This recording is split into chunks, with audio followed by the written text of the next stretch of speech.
আমি একটা রেস্টুরেন্টে চাকরি করতাম, তো হঠাৎ করে রেস্টুরেন্টটা বন্ধ হয়ে যায়।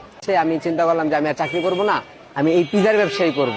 এক ফ্রেন্ডের থেকে টাকা ধার নিলাম, এক বড় ভাই সাপোর্ট করলো, তো এরপরে ব্যবসা শুরু করলাম। আলহামদুলিল্লাহ ভাই, আজকে এখন 9টা বাজে, আমার মাল অলরেডি শেষ। পিজার কোয়ালিটি আলহামদুলিল্লাহ ভাই ভালো। স্ট্রিট ফুডে আমি সবচেয়ে বেশি দামি চিজ ইউজ করি। আমি মনে হয় না আমার মতো এত দামি চিজ কেউ ব্যবহার করে। কাস্টমার যখন অর্ডার দেয় তখন আমরা জিজ্ঞেস করি যে আপনি যে ক্রাস্টটা মোটা নাকি পাতলা নাকি মিডিয়াম। কাস্টমার যেরকম চয়েস করে আমরা ওরকমই দিই, আমার রেগুলার কাস্টমার সবাই। এই হচ্ছে আমাদের পিজা, এটা হচ্ছে চিজ লাভার, যারা এক্সট্রা চিজ পছন্দ করেন তাদের জন্য। এটা হচ্ছে 12 ইঞ্চিস, এটার প্রাইস হচ্ছে 490 টাকা।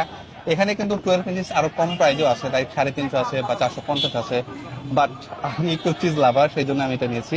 পিজার কালারটা দেখতে কিন্তু বেশ ভালো লাগতেছে, অ্যান্ড প্রচুর পরিমাণে চিজ আছে, সেটাও বোঝা যাচ্ছে।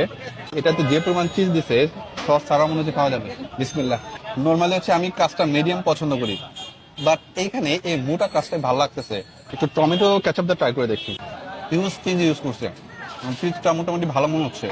অ্যাজ এ স্ট্রিট ফুড হিসাবে ফুড ফায়ার পিজা এখন সবাই আমরা পছন্দ করি। সো এটার যে প্রাইস হিসেবে পিজার কোয়ালিটি বা সাইজ বলেন সবকিছু ঠিক আছে, মাত্র 490 টাকা।